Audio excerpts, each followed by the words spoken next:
I'm happy you are back, and I have a story to tell you. I'm a clear example of coming back home. My mom and family took us out there in 1989, and I thought I was going there to see something better. I went to school, first year, second year. I had to work and pay my rent also, which wasn't easy. After second year, I noticed that what I was going to study or the degree I was going to hold would not even give me any employment. So I charted my own path, and I started looking for the opportunities. When I looked in London, the UK, for the opportunity, I didn't see the opportunity. So I came down. And what I did was I just borrowed £500 from my brother and told him, look, I have a ticket money, I need £500. And I took the £500, I came, got myself a motorcycle, started going around looking for my destiny. And I found it. I didn't find it in Accra. Accra was enjoyment. I found it in the bush. At this time, we didn't even have places to stay. I had to stay in people's houses and stuff. I've told a story countless times. Then a friend of mine borrowed me $10,000, which today is 10,000 Ghana cedis. Diligently, I took that money. I put it, I kept it, rented machines for some opportunity. It was just land clearing. And I started one machine, I rented it, paid the guy, rented the second one, paid third, and then that's how I started. Sometimes you believe that out there there's so much milk and honey there. Forget it.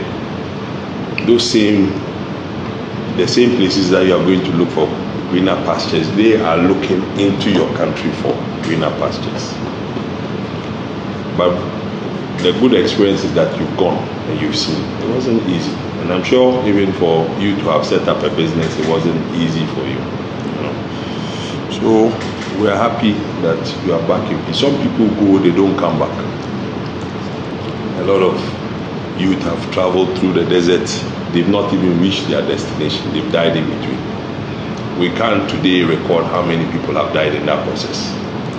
But it's good that you've come back. Let's thank God that you've come back in peace. And we've heard your story. So we want you to be a clear example and an ambassador to those who have gone, that you came back and you were better off. So with that, we're looking to assist you to start and make sure that you're disciplined to be able to also take care of others, and also tell the others who are there struggling that, look, just go to the embassy, beg the ambassador to just give you money to buy a ticket and come back home. We'll receive you. Because you were told out there that go and fix your country. We're going to fix it. And we're going to hold our leaders accountable to fix our own country. Because the kind of money that lives here, if we make it stay here, it will be better for all of us. Not me alone. Me, how much? I'm going to eat fufu. It's not more than 100 Ghana cedis. The same food you eat is the same food I eat. Understand? So I'm happy for you to be back. We're going to hold you. We're going to make sure that we drive you to success. It says that you be the ambassador to tell every youth that it's better to be home than to be out there and be struggling. And the problem I have is your parents would be wondering, and then where's Emmanuel? What is he doing? And you are suffering. And the next thing you come back, you are coming back as a sick patient, and then you become a burden to the family. You understand? I saw a joke on Instagram, on WhatsApp. A guy was sick and his family didn't want to know. It is when they said he had died that they went and noticed he hadn't died to pay the bill, and they were angry, you know. So that should be a clear example that, look, come back home. As long as you have good health, you've not gone for them to say that you are sick, you can't work and stuff. Just come back again and also become a manager of so many people. From where you come from, possibly if it's Kumasi, there's a lot of people who will look up to you. So you set up a business and then also employ so many. And I wish Ghanaians would just be like me, wanting to fight for what is Ghanaian. And others will sell us out for nothing. And we need to stop that. And that's where I'm actually driving at. Whatever we produce here would be for Ghana. I don't want to be a rich man in somebody's town. I want to be a rich man in this country where my money is sitting in a Ghanaian bank, that they can use that money to lend to other Ghanaian business people.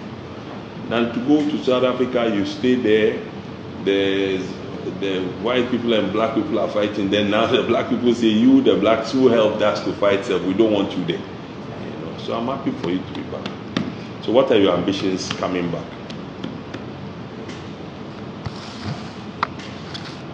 You can speak to you. Can you hear me?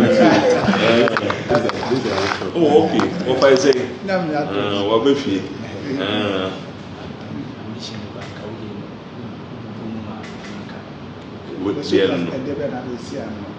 Okay, my country. What I eat, my penis is over. And what if you, that's a set, I made the work back. Ba wo fence mu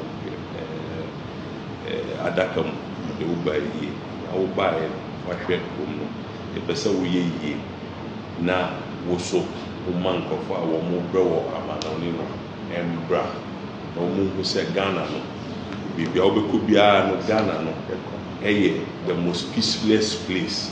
Ghana ye ne yembu Ghana but utu kwai na utina me to find a metina approach outside and Kazanya approach me call Liberia na metina Liberia bear 2 days and person me buffy me call Nigeria na metina on 2 days and na me who yira me person me call London me di 5 days na me who yira me person me ba me home as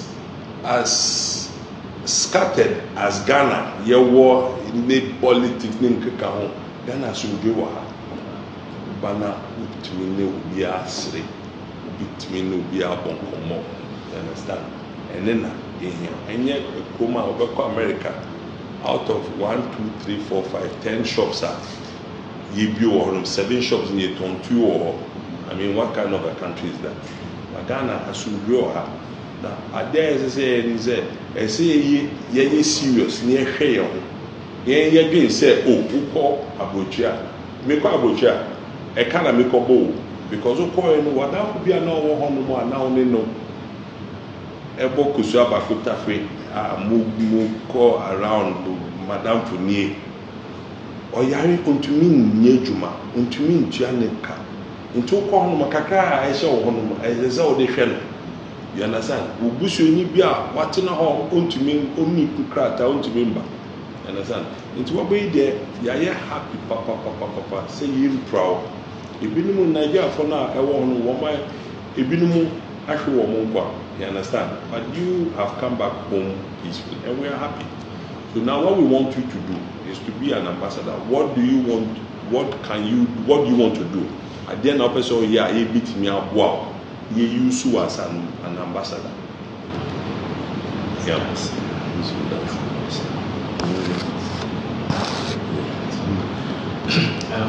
The margin of the work company yes.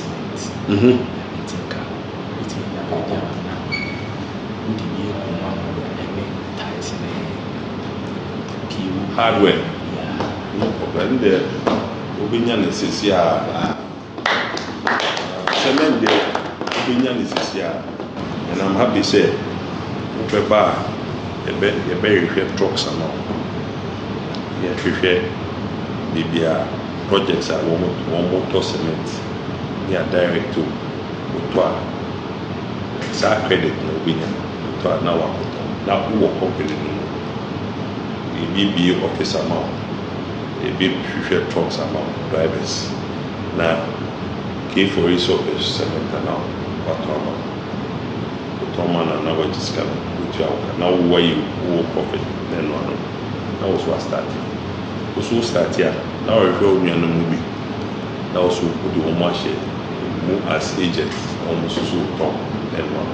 White. Nti, the say a CD millionaire. Now I can check South Africa for the say, we will fix our country. What? Nti, I'm very happy, Sawaba. Nananum.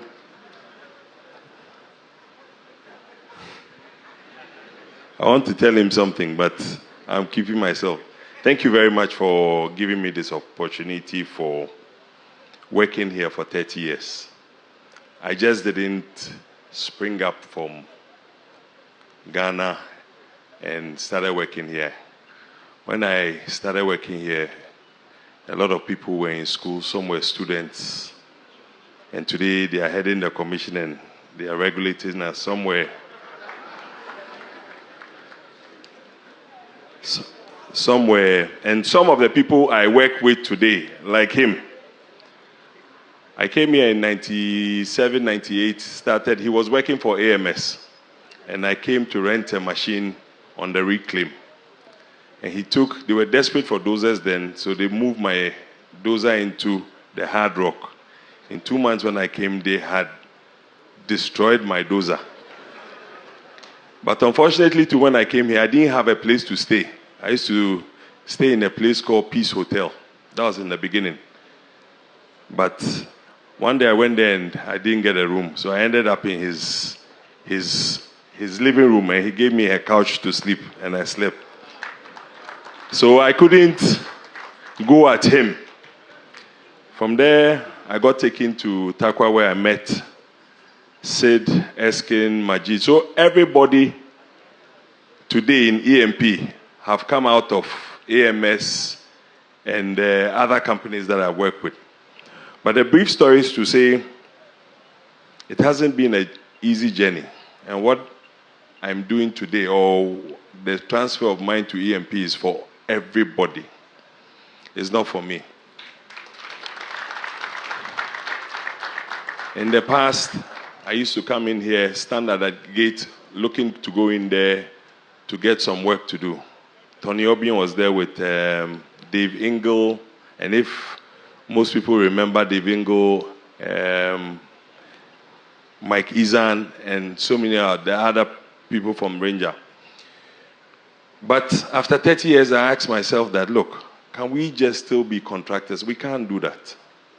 After 30 years, I just said to myself that, listen, and Goldfields offered this mine to me. Point of correction, I didn't just spring up to say I want to own that mine. Goldfields said in 2022, we're going to close the mine and we want you to take over, but we'll sell it to you. And I said, you can't sell it to me because you've cheated me all these years. So you have to give it to me. So we agreed. They told me to go to government and get a no objection letter. I went in there. And I must thank our former president, Nanado. He gave me a document to sit with Goldfields and negotiate and keep the mine going. When I did that, unfortunately for me or for EMP, I got called by the CEO of Goldfields and said, look, we have a challenge here working here. How are you going to do it? I said, oh, leave that to me. He says, no, he wants to know because they want to hold our hands. So, me being too known, I went and opened my mouth and showed him how he would do it. Then he later also said, they'll change their mind. I said, no, you can't change your mind. You told all of us you were going, so please go and leave us to do. Fortunately, government came in there and said, look, they'll hand it over. So we engaged government to let them know that mining is not just buying equipment and working in there. It is the key people that you need to put together. So I said, look, if I don't do it today, there's no Ghanaian in this country who can run a mine as hard as that mine, because that mine's rock is the hardest rock in, would I say, Africa. So even when you bring machines and you have a life of the machine to say you get 10,000, you never get 10,000 hours, you get less hours. So I engaged government and told them that, look, we'll have to do a big cut, which Goldfields would have spent about $1.4 billion to do it. But we know how to do it because we have all the other satellite pits to be able to feed in to do. So we did a bankable study, we looked at it and noticed that we could do it. We approached a few of the banks. In here, the bankers are here. One has given us 650 million, another 600. They are competing against themselves, but before they won't follow us. But thank you for coming. I would say that, look, if we all put our minds together, this is a success story. And the plan I have for Damai is not a joke. I just want to prove that we can invest in ourselves in this country. I want to pledge. I want to say it for everybody to hear. I got a text from one of our young men in here. It says we should build astroturfs for all the communities, which we're looking to do. We've applied for Damai to have an airport. And Damai, within 6 months, will have an airport such that we can fly to Accra easily from here.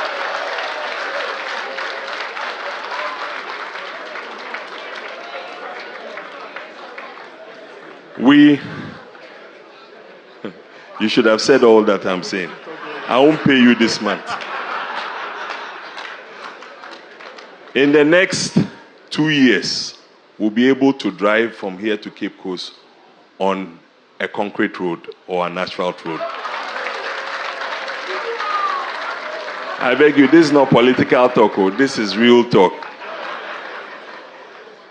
We're looking to put hospitals. I saw the youth. Is the youth here? The Damai youth, where are they?